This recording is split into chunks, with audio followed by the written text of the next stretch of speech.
Hi there and welcome to this video all about seasonal rejuvenation. So I'm really excited to share this seminar with you guys because I feel like seasonal rejuvenation is something that is going to be a part of your preventative healthcare plan for yourself, right?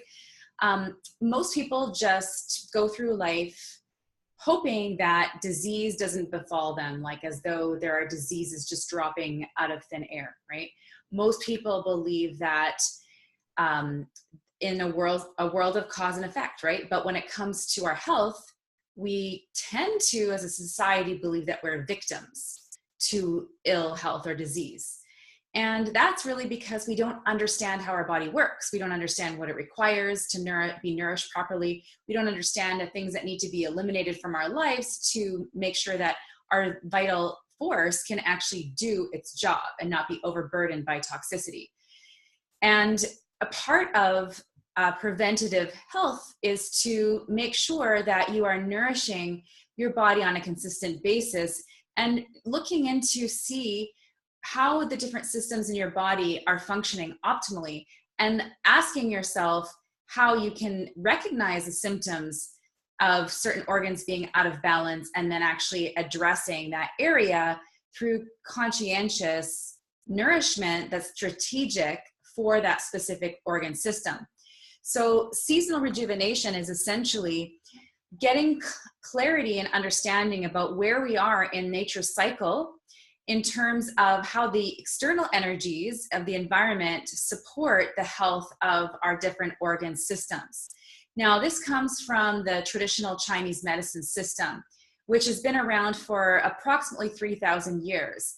And the Chinese medical doctors have noticed patterns in their patients, patterns in terms of like when certain diseases become, like more people seem to have symptoms, and also disease patterns of what scenarios occur and lead up to different diseases. So one of the things that we can learn from is all this documented history during this time to see patterns. And patterns give us awareness of how we actually are also living in a cause and effect world when it comes to our health, that we are not just victims and that diseases are just waiting to get us at any time, that we actually have control over whether or not our bodies are susceptible to disease. And so that's what this is all about. It's taking the knowledge of traditional Chinese medicine and utilizing it as a catalyst for conscientiously nourishing our organs as we move through the seasons. So you've probably heard that it's really a good idea to eat seasonally. Now, essentially, if we here in the West did not have access to, information from traditional Chinese medicine, even if all we did was actually eat in season, we would naturally be doing this. But because we are not aware, because we have grocery stores full of any kind of food that we could want to have, all year round, we've actually lost this natural thing that would happen. Like basically the way the world works before the industrial complex arose and changed us in terms of not knowing anymore what would be natural. Like the environment actually doesn't inform us anymore, right? Because we have grocery stores and we live in houses and we have fridges. So we don't actually have that experience of the elements in the environment really penetrating us and calling forth different nourishment. However, we still have that innate need to nourish the different organ systems as we move through the seasons, because we're human and we haven't changed because we don't evolve that fast. So we do for optimal health do still require nourishing our body in different ways throughout the year.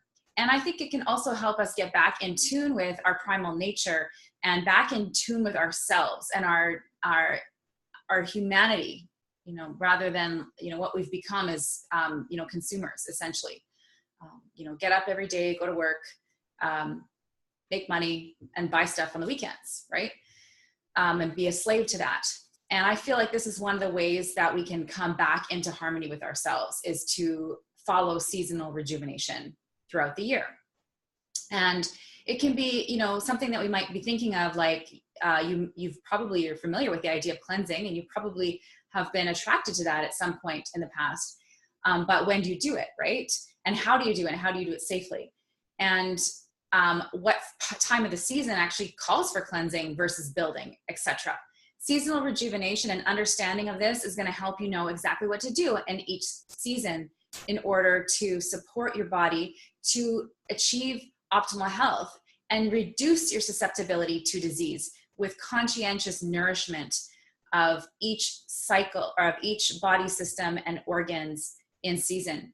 And when I start to share my screen with you and show you the chart that I prepared for you, you're going to see how useful this is going to be for you in so many different ways, not just in terms of doing seasonal rejuvenation, but also in terms of going forward and understanding some of the symptoms that you might be having and how they might be related to something different than what even the natural Western medicine might give you as an idea for why you have those symptoms. It's very, very complex. However, it's simplified in this chart, and I think you're going to find it very, very helpful in terms of looking into your body and finding the root causes of things in a way that may be different than what you've learned. So just as a human, this is going to be really helpful for you, for your own health as a mother, to be able to support your children. And if you're a holistic practitioner and you help other people with their health, this is going to give you a whole new system in order to find, to delve into, to find clues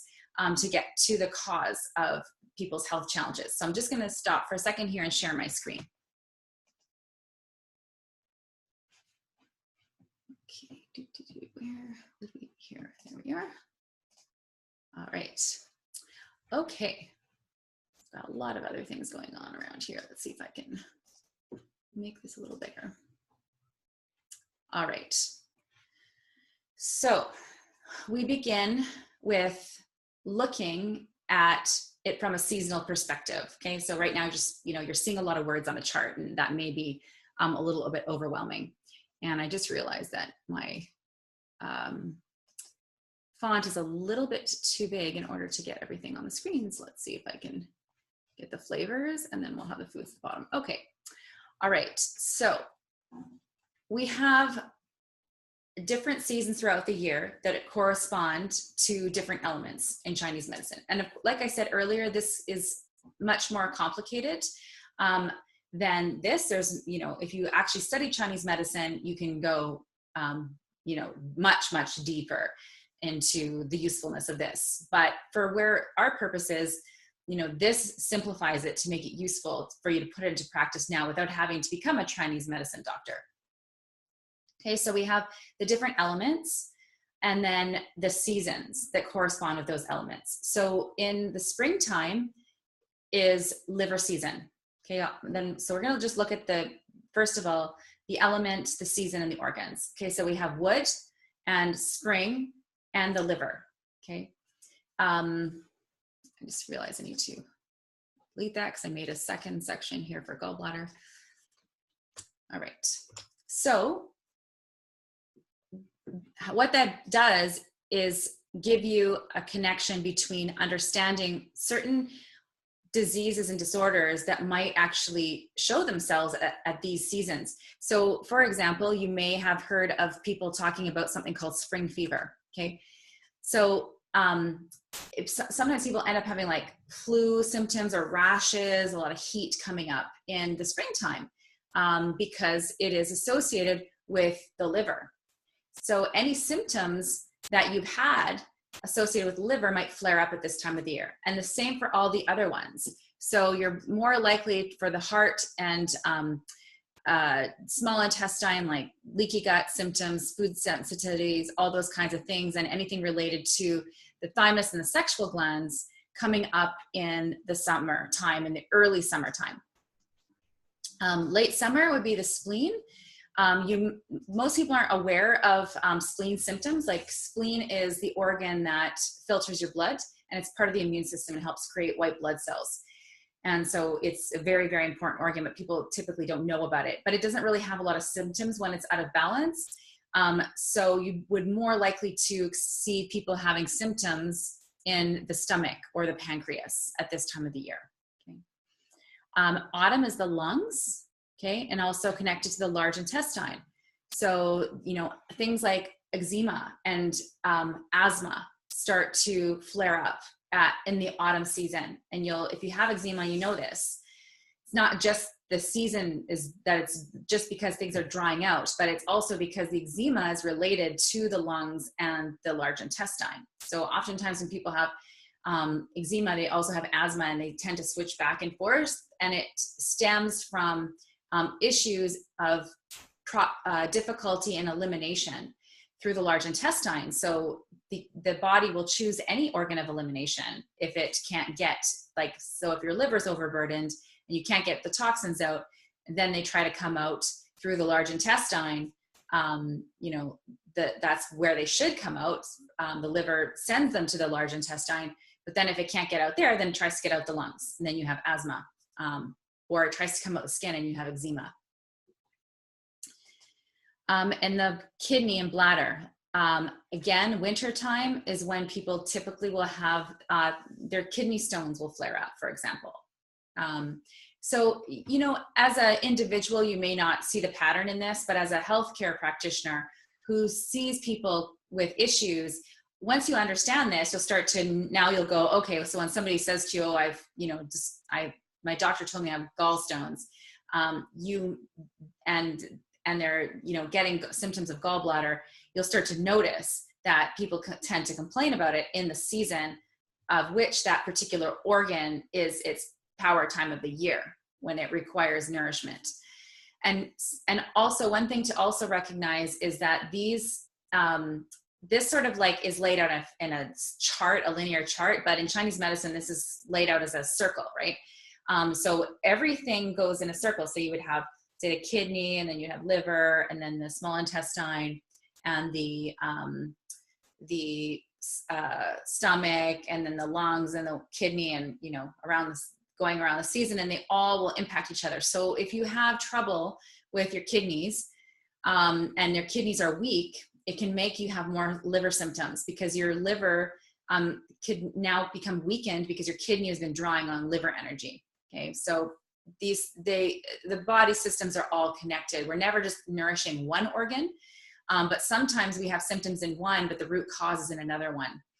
And so, you'll just start to, just as you become aware of this, it'll just give you hints. So I'll give you one example for me. So I had a situation where I was asked to speak at a conference, and I had to fly out from Winnipeg to, it was like Nashville. And I was really nervous because, number one, I had never been asked to speak at an international conference before. I was basically going to be, speaking alongside some of my heroes, authors that I really respected. And I wanted to do an amazing job. And I was really stressed out about it, right? Getting all this preparation ready to do this amazing job presenting. And the stress of that caused me to start to have what at first I thought I was getting an infection, because my tooth started hurting, oh my God, it hurts so bad. And so the first thing I thought was, oh great, now I'm so stressed out, I've got an infection, I'm going to have to go to the health food store tomorrow and spend hundreds of dollars on all these different supplements to just kill the infection and nourish my teeth back to, health. And then it just dawned on me. I was like, I wonder if this could be related to adrenal stress, because I had a drawing down sensation. That drawing down sensation, I always relate to deficiency. Another experience you might have experienced that in is if you have PMS and you have menstrual cramps. There's that drawing down sensation. It's actually a sensation of deficiency. It's your body saying, oh my God, give me more nourishment. Also with babies, when they're teething, they also have that pain, okay? It's not something that babies should just all have to go through. It's a sign that the baby is not getting enough nourishment. And if the teeth were more nourished with the building minerals, then the baby would not have the tooth pain. So anytime you experience a drawing down pain, remember you need nourishment. So I thought to myself, because in Chinese medicine, they don't actually recognize the adrenal, but we would actually, in Western medicine, put the adrenal with the kidney adrenals. And so I recognized that I had so much stress, and I thought to myself, I wonder if I just did something to nourish my adrenals right now, if that would help, because I was too late to get to the health food store at this point of the night. And I thought, okay, what do I have for adrenals? And the only thing I could think of was my licorice tea that I had. Okay, it wasn't even straight licorice tea. It was like Yogi, that Yogi brand. So it had other herbs in it with licorice tea. So I made a cup of this tea, and 5 minutes later, the pain was completely gone for 5 minutes. I was like, whoa, okay, I'm obviously on the right track. So I made one more cup of tea, and after the second cup of tea, the pain completely went away. And and then I just, every day after that, and while I was on the trip, I had some licorice tea to make sure it didn't come back.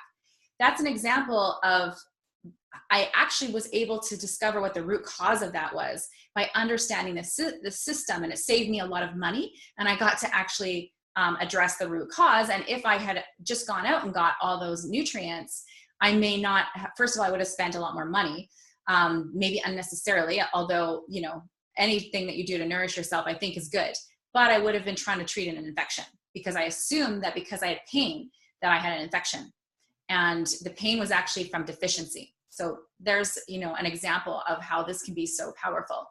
You'll also notice under the fire section with the small intestine and the heart, you can actually use the same diet for leaky gut to heal issues of the heart. And one example of this would be the GAPS diet, for example, created by Dr. Natasha Campbell-McBride, which was developed for people with emotional issues by healing the gut.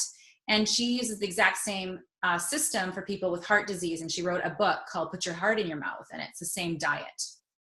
Okay, so this is so useful in terms of understanding all the different things that could be coming together and giving you direction for how to nourish somebody at a much deeper level than just looking at vitamins and minerals. Okay, so then we'll move down into the mental aspect. So each of these organs and systems and seasons, these aspects, all have certain emotional issues associated with them.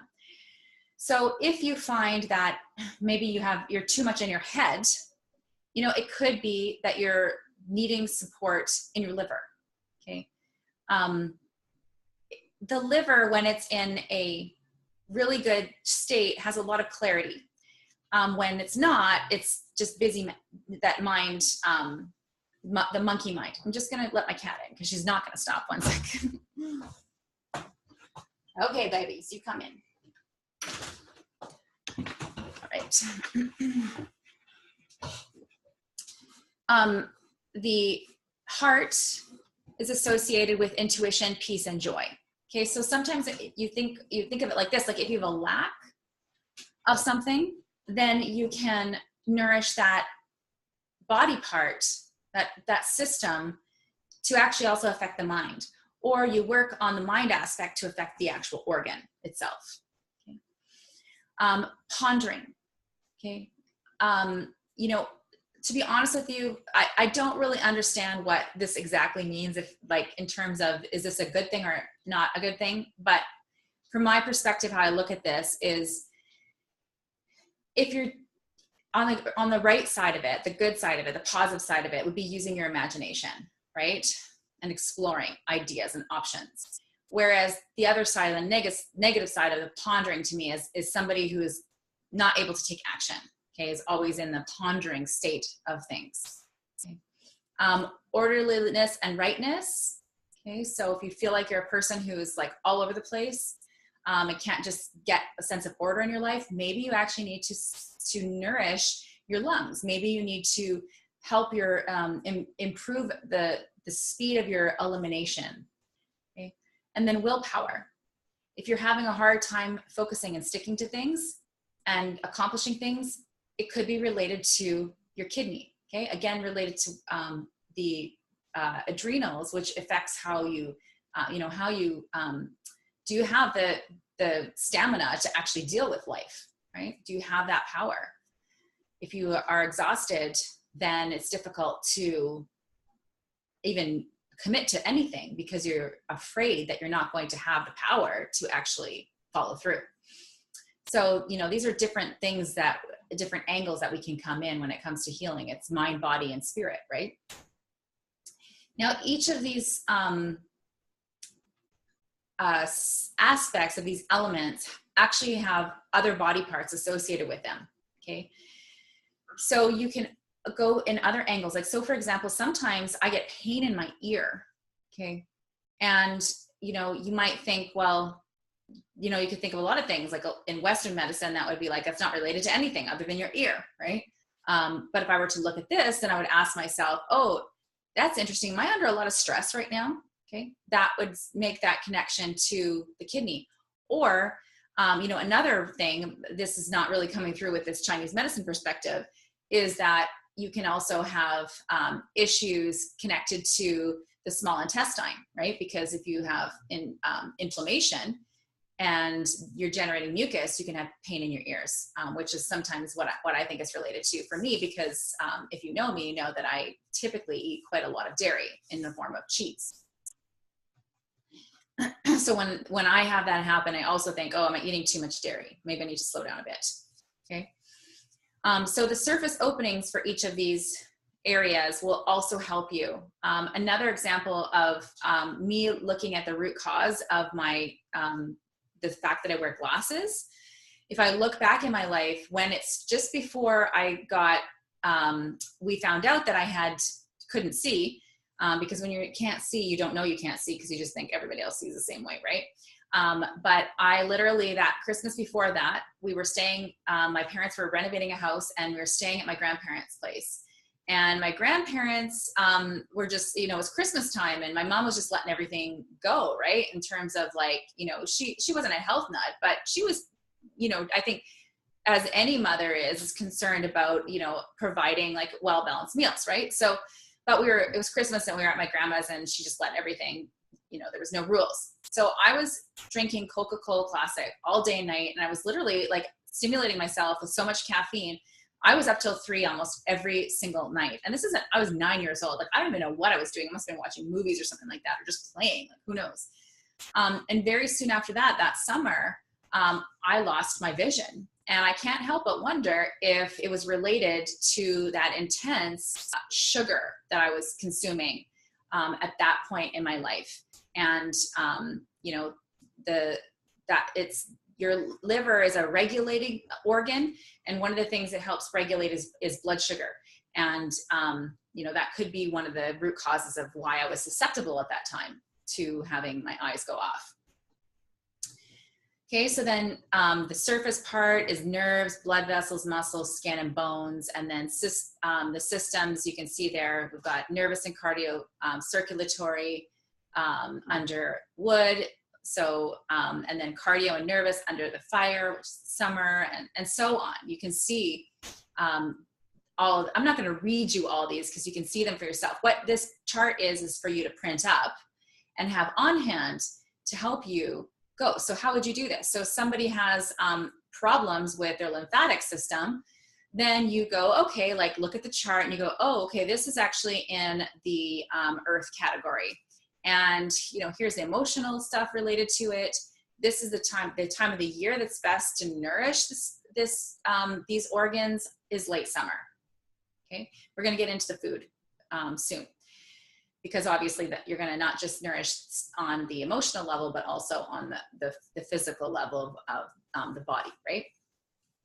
Okay, so moving down, each of these elements also have colors associated with them. So you could literally, like if you're working on, say for example, your liver, you can wear lots of green to support the balance of that organ.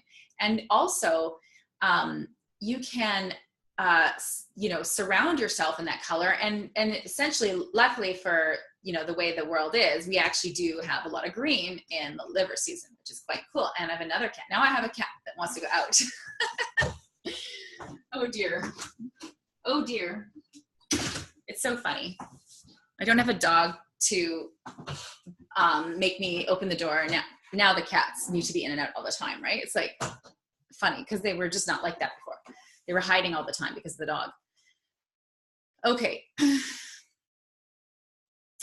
Let's see here. Okay, so now there's also a feeling with every single organ and element.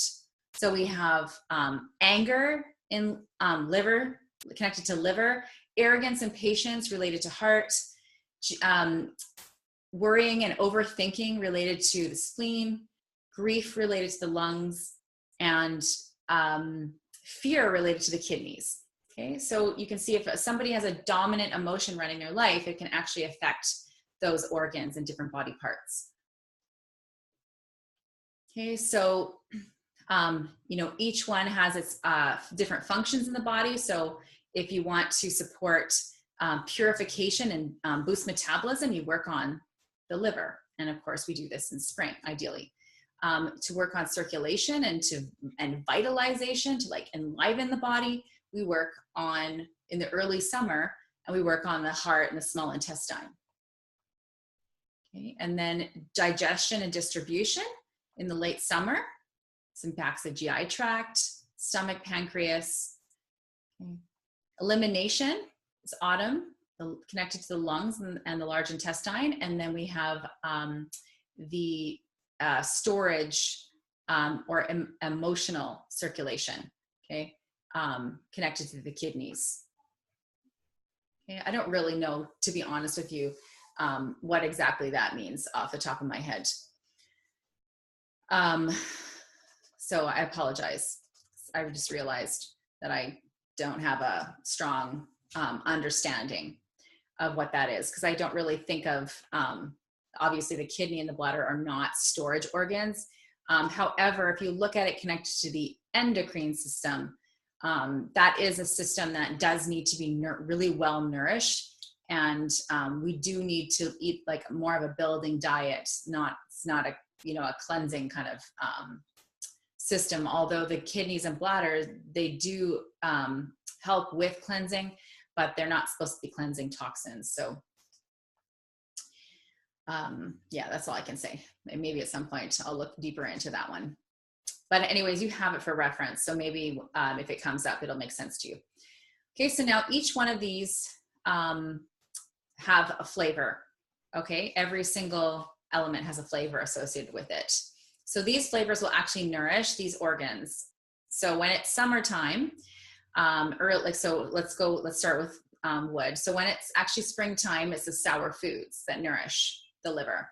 And also remember that one of the concepts of Chinese medicine is that everything in excess turns into its opposite. So the food that the liver requires is sour foods. So examples of that would be eating fermented foods, okay? But anything in excess turns into its opposite. So eating too many sour foods could be damaging to the liver, okay? Or too much citrus, which would be another sour food, etc.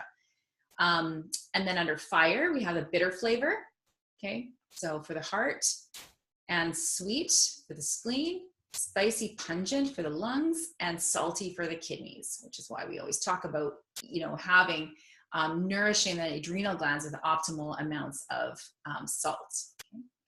Also containing those good minerals. So now each of these seasons have their own foods. Okay, this is a short list of foods. This is not meant to be, anything in particular. Like this is just, a quick glance. Okay, so all of these foods are in the different categories. Okay, they fall under the different categories. So what you do is you basically, in order to do seasonal rejuvenation, you basically eat more of the foods that are in season at that time of the year. So emphasizing those kinds of foods. So you're not eating the same thing all the time. Essentially, you are moving through each season, alternating foods, right? So one of the benefits of that is it gives you more variety in your diet, and it gets you to explore new foods, right? Instead of getting stuck on, just eating the same thing all the time. So it helps with that variety, helping with the experience of food, enjoying food, variety in terms of a variety of nutrients, okay? And a variety of the impact of using food as medicine because of these certain foods nourishing the different organs specifically in season. And so this is an opportunity for you to, every single season, take special time aside to nourish each system as we move through the seasons. so that instead of like most people going through life, as people age, they actually tend to start to get more and more deficient and sick and break down, right? That's what happens when you don't know how to nourish yourself properly and you believe that you're a victim and that there's nothing you can do about health. It's either there or it's not. This is not that, right? We are a group of people who are very health conscious. We understand that we do have the power to create our health. And so we're going to exercise that power. And this is one of the ways of doing it, through seasonal rejuvenation. So what I encourage you to do is either just every single, like be aware of what season you're in, and then eat more of the foods in that category during that season, okay?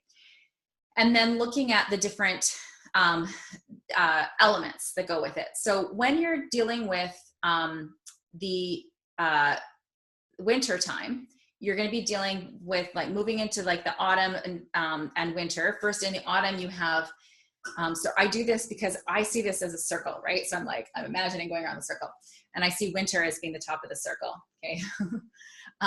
And so it's the building time of the year.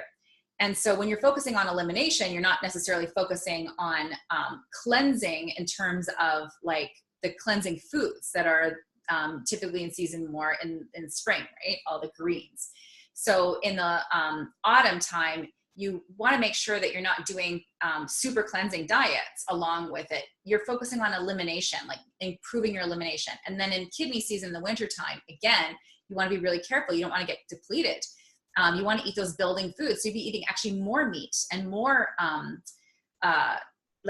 say broth building fats, okay? And those are all really essential for your adrenal health, okay? And then when it's liver season, you can get more cleansing, okay? And then you can go even more cleansing in the summertime when it's hot, right? And if you think about it, that's sort of like, you know, the seasons support eating like that. We just really, in the wintertime, we eat the animal foods because that's what we've been able to freeze, right? If we didn't have refrigeration, you have to kind of think of how you would have to eat if you know, if the world wasn't the way it was right now, you would have to eat what is available and eat intuitively, and then you would be healthy. But now we're all screwed up with all these intellectual ideas of how we should eat. And so you basically have a base diet that's based on what your ancestors would eat, based on whole foods, okay? So that's the basis of your diet. And then you add in the different foods for that season for extra nourishment, okay?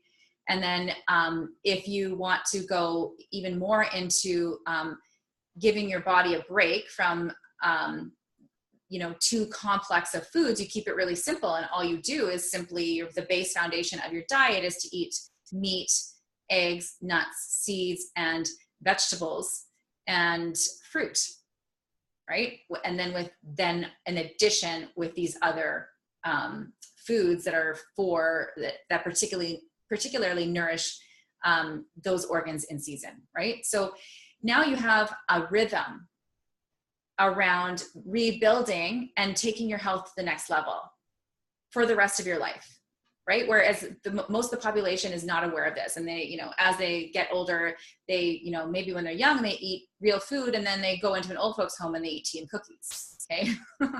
So that doesn't have to be you. You can make this a practice and a rhythm throughout the year for your life, for the rest of your life. And, you know, you can be somebody who is in control of their health. You can be somebody who is constantly nourishing themselves to higher levels, right? It's not about doing this perfect, right? You might do it the first year. You might kind of do this half-ass and just throw in 2 extra new foods for each season. That's fine. It's something that you want to keep building on, right?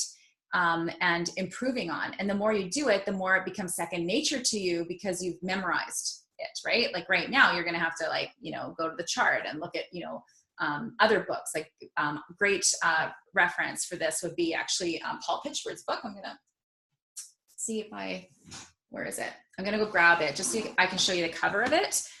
This is a great book to have on hand to actually take this to the next level. So one second.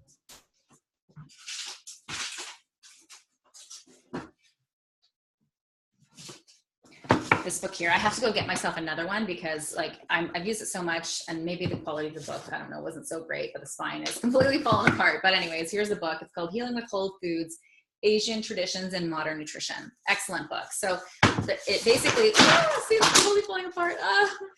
It basically simplifies traditional Chinese medicine as applied to nutrition, which is great. So the lay reader can enjoy it. And then the second half of the book is all just about food quality and food recipes. It's excellent. So I highly recommend it. And also if you are, interested, I do have more in-depth programs on, different, going like hardcore into nourishing these different systems, but also here in the Dream Design Tribe, as we move through the seasons, you'll get more information about how to nourish the different body systems in a less extravagant way, right? Because that's what this program is about simplifying your life. And so, so basically what you want to do is look below this video, and there will be all the different seasons, and they will be open at the times of the year that we are in that time of the year, okay?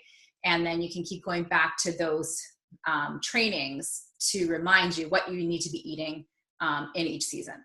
All right, so I hope that has given you some new insight into different ways that you have the power to continue to elevate your health.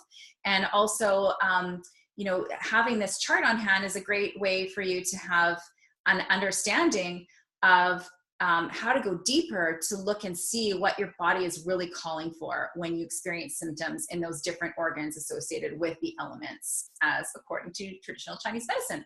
All right, so I hope that you enjoyed this training, and I look forward to connecting with you in the following trainings as we go through the organs for seasonal rejuvenation together. All right, bye for now.